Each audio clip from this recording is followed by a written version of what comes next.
نحمدہ ونصلی علی رسولہ الکریم اما بعد السلام علیکم ورحمۃ اللہ وبرکاتہ۔ محترم ناظرین و سامعین، آج ہم ایک ایسا عمل ذکر کریں گے کہ جس کی تقریباً آج کل ہر بچی کو ضرورت ہے، کہ آج کل معاشرے میں جو سننے اور دیکھنے میں آتا ہے، جس بچی کی شادی ہوتی ہے اکثر ان کی اولاد کے اندر مسئلہ پیدا ہو جاتا ہے، یعنی اولاد نہیں ہوتی، سال دو سال تین سال گزر جاتے ہیں لیکن اولاد کا نام و نشان نہیں ہوتا، پریشان ہوتے ہیں۔ اور ایسی بچی جس کو تقریباً پہلے سال اولاد نہ ہو تو علاقے والے، گھر والے جو باتیں کستے ہیں، جو جملے اور جو فکرے کستے ہیں، اس کو سن کر بچی کے لیے برداشت کرنا ناممکن سی بات ہو جاتی ہے، اور پھر وہ بچی کسی بھی طرح کچھ بھی کرنے کے لیے وہ تیار ہو جاتی ہے کہ کسی طرح اللہ رب العزت اسے اولاد سے نواز دے، چاہے بچی ہی کیوں نہ ہو یا معذور اولاد ہی کیوں نہ ہو۔ بس یہ جو لفظ، یہ جو داغ وہ لوگ لگاتے ہیں، جو عزیز و اقربا لگاتے ہیں کہ یہ بانجھ ہے، اسے اولاد نہیں ہوگی، یا اس کے اندر کوئی مسئلہ ہے، کوئی فالٹ ہے، یعنی ایسی باتیں بچی سن کر وہ ذہنی طور پر بیچاری مفلوج ایک قسم کی ہو جاتی ہے، ذہنی پریشانی کے اندر مبتلا ہو جاتی ہے۔ تو اس لیے ان پریشانیوں کے لیے ماں باپ کریں یا اولاد کرے، یعنی وہ بچی خود کرے، ایک ایسا بہترین عمل لے کر آیا ہوں۔ انشاءاللہ العزیز جو بھی اسے کرے گا اللہ رب العزت اسے نیک اور صالح اولاد عطا فرمائیں گے۔ اس میں ہمارے معاشرے کے اندر یہ چیز ہوتی ہے کہ ہم ہمیشہ یہی کہتے ہیں کہ جب کسی کی بچی اپنے گھر میں لاتے ہیں، ہماری سب سے پہلی بات یہی ہوتی ہے کہ اس بچی میں مسئلہ ہے، ہمارا بچہ بالکل پاک صاف ہے، ہمارے بچے میں مسئلہ نہیں ہے۔ یاد رکھیں، اولاد کا جو مسئلہ ہوتا ہے یہ مرد کے حصے میں زیادہ ہوتا ہے۔ اگر مرد کے اندر کسی قسم کا مسئلہ نہ ہو، اب عورتوں کو دیکھیں آپ، اگر آپ ریسرچ کریں، پتہ کریں، معلومات لیں، کسی سے بات کریں سمجھدار سے، تو آپ کو پتہ چلے گا کہ عورتوں میں تقریباً جو ہے 90% یا یوں کہہ لیں کہ 95% عورتیں ٹھیک ہوتی ہیں۔ مردوں کی بات لیں تو مرد جو ہیں تقریباً 60% فالٹ جو ہے وہ مردوں کے اندر پایا جاتا ہے۔ اس کی وجہ جوانی کو ضائع کرنا ہوتا ہے، جوانی کے اندر غلط کام کرنا، غلط حرکتیں کرنا یا غلط سوچنا، ایسے کئی امراض ہوتے ہیں، کئی مسائل ہوتے ہیں جو بچے جن سے گزر کر آتے ہیں، اور جب شادی ہوتی ہے تو پھر سب سے بڑا مسئلہ یہ ہوتا ہے کہ جی اولاد نہیں ہے، بچی قصوروار ہے۔ اب بچی کے اوپر ہر انسان انگلی اٹھانے کے لیے تیار ہوتا ہے۔ اب وہ ماں باپ کو چھوڑ کر آتی ہے، عزیز و اقربا کو، رشتہ داروں کو، بہن بھائیوں کو، سب کو چھوڑ کر آتی ہے۔ آنے کے بعد جب بچی کو یہ ملے کہ یہ بچی منحوس ہے یا بانجھ ہے، یا اسے اولاد نہیں ہوتی، یا یہ بیمار ہے، یا اس کے اندر بیماری ہے، اس کی وجہ سے یعنی نقص اسی بچی کے اندر ہر طرح سے نکالا جاتا ہے، جس کے لیے اس بچی کو ذہنی طور پر بہت زیادہ تکلیف پہنچتی ہے۔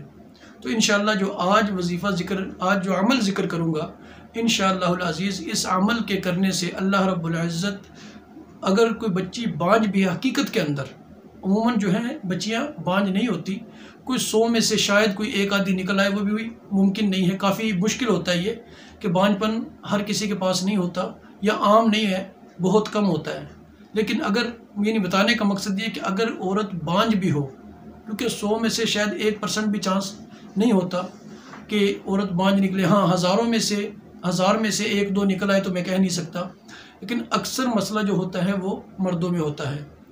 اس لیے عمل ایک ایسا ہے، یہ وظیفہ بھی ہے، عمل بھی ہے، دونوں ہے، کہ جو انسان مرد ہو یا عورت جب وہ یہ کرے گا انشاءاللہ العزیز اللہ رب العزت اسے اولاد عطا فرمائیں گے۔ اور بالخصوص جو بچیاں جن کی شادی ہوئی یا ہونے والی ہے، یا ہو رہی ہے، یا ہوگی، یا ہو چکی ہے پہلے، ٹھیک ہے، یعنی 2 سال 4 سال 10 سال 20 سال ہو چکے ہیں لیکن اولاد نہیں ہے، ایسی بچیوں کے لیے بھی انشاءاللہ العزیز یہ وظیفہ جو ہے، یہ عمل جو ہے تیر بہدف ہوگا۔ یعنی انشاءاللہ اگر اخلاص کے ساتھ اور پورا یقین ہو اس کو اللہ رب العزت کے کلام پہ، یعنی یقین کامل کے ساتھ جب انسان یہ عمل کرے گا، اللہ رب العزت ہر صورت کے اندر اسے اولاد عطا فرمائیں گے۔ وظیفہ بہت آسان ہے۔ سورہ رعد کے اندر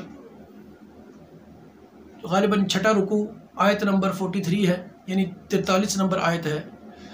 अल्लाह रब्बुल इज़्ज़त फरमाते हैं कि वलौ अन्ना क़ुरआनन सुय्यरत बिहिल जिबाल औ क़ुत्तिअत बिहिल अर्ज़ औ कुल्लिमा बिहिल मौता बल लिल्लाहिल अम्रु जमीआ। यहाँ तक पढ़नी है, यानी यहाँ तक ही आयत है। अब इसका इस्तेमाल का तरीका क्या है? इसका इस्तेमाल का तरीका बहुत ही आसान है। मर्द भी इस्तेमाल करे, औरत भी इस्तेमाल करे। इस्तेमाल कैसे करना है? सबसे पहले आपने लेनी है एक हिरन की झिल्ली। ये आम पंसारियों से मिल जाती है, बारीक सा बिल्कुल बारीक होती है, कागज़ की तरह। हिरन की झिल्ली लेने के बाद आपने, वो तकरीबन एक हाथ के बराबर होती है, बड़ी भी नहीं होती कि, और ना ज़्यादा महंगी है। ग़ालिबन इस वक्त 600-700 की एक मिल जाती है। तो इंसान जब इस झिल्ली को लाने के बाद ज़ाफ़रान से इस झिल्ली के ऊपर इस आयत मुबारका को लिखे। इस आयत मुबारका को लिख कर इसे फ़ोल्ड करके तावीज़ बनवा कर, यानी चमड़े में मढ़वा कर, अच्छी तरह मोम जामा करवा कर इसको अपने गले में डाल ले।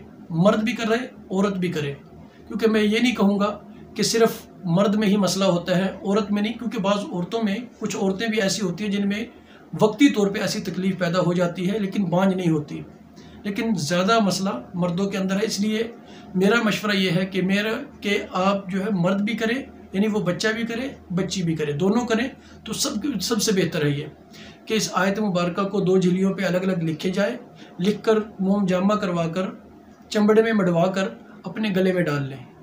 अब गले में डालने के बाद ये तो काम हो गया, अमल पूरा हो गया। इसके बाद आपने इसी आयत का एक आखिरी हिस्सा जो है, यानी जो लास्ट में है कि बल लिल्लाहिल अम्रु जमीआ। अब ये अमल सिर्फ़ और सिर्फ उस बच्ची के लिए है। जब भी वो नमाज़ पढ़ेगी, नमाज़ पढ़ने के बाद अपने पेट पर वो दाहिना हाथ रखे। दायां हाथ रखने के बाद वो इसी आयत मुबारका को, इसी हिस्से को, इस टुकड़े को बल लिल्लाहिल अम्रु जमीआ, बल लिल्लाहिल अम्रु जमीआ, इस आयत को 7 मरतबा पेट पर हाथ रख कर पढ़े। पढ़ने के बाद दम कर दे। सिर्फ यही अमल, अब ये देखें, सिर्फ बल लिल्लाहिल अम्रु जमीआ 7 मरतबा पढ़ना हो, मेरा ख्याल है चंद सेकंड लगते हैं, मिनट नहीं लगते, कोई बड़ा अमल नहीं है। तो जो भी बच्ची या बच्चा इस अमल को करेगा, दम करने वाला सिर्फ बच्ची करेगी, तावीज़ जो है बनाकर पहनने वाला ये मर्द भी करे, औरत भी करे। अगर अल्लाह ना करे कोई बांझ औरत भी हो, हकीकत के अंदर जो बांझ होती है, अगर ऐसी औरत भी इस अमल को करेगी, इंशाअल्लाहुल अज़ीज़ अल्लाह रब्बुल इज़्ज़त 3 महीने के अंदर अंदर उसे खुशखबरी अता फरमा देंगे।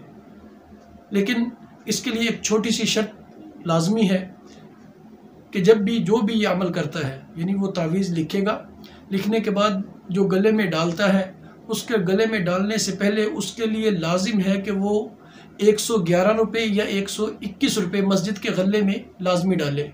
और अगर इसके साथ साथ अगर वो चाहे, अल्लाह रब्बुल इज़्ज़त ने उसे इस्तिताअत दी हो, क़ुव्वत ताकत दी हो, तो वो थोड़ा गुरबा के अंदर खाना या कुछ सदका वगैरह भी कर दे, तकसीम कर दे, तो इंशाअल्लाहुल अज़ीज़ इस अमल को मज़ीद तरक्की मिल जाएगी। यानी यूँ कह लें, जैसे आम पंजाबी में मुहावरा है कि कहते हैं कि सोने पे सुहागा।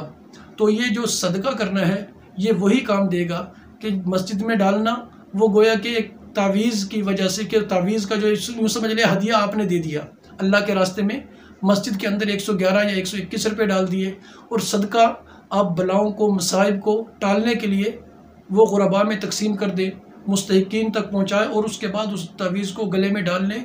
और जब आपने चमड़े में मोम जामे में बनवाया होगा, यानी मोम जामा करके चमड़े में मढ़वाया होगा, तो एक तो उसमें पानी नहीं जाएगा, उसको हर हाल में पहन के रखना है, चाहे पाक हो न पाक हो। उलमा फरमाते हैं कि जब चमड़े में हो तो वो जिस हालत में भी हो तो उसकी बेअदबी नहीं होती, बशर्ते के मकाम अच्छा हो। तावीज़ पहनना है कि आपके सीने पे रहे, इतना लंबा ना करें कि पेट या नाफ से नीचे चला जाए, और नींद की हालत में, यानी बेदारी में हो या नींद में, उसकी बेअदबी ना होने पाए। तरतीब ऐसी रखनी है, इस तरतीब से पहनना है। इंशाअल्लाहुल अज़ीज़ अल्लाह रब्बुल इज़्ज़त उसको 3 महीने के अंदर, मैं दावा नहीं करता लेकिन 100% मुजर्रब है, बहुत ज़्यादा मुजर्रब है, ये कई मरतबा का आज़मूदा भी है कि अल्लाह रब्बुल इज़्ज़त जिसको भी ये तावीज़ दिया, अल्लाह रब्बुल इज़्ज़त ने उसे औलाद से नवाजा है। अल्लाह रब्बुल इज़्ज़त ने 3 महीने के अंदर उसे खुशखबरी अता फरमा दी है। अस्सलामु अलैकुम व रहमतुल्लाहि व बरकातुहू।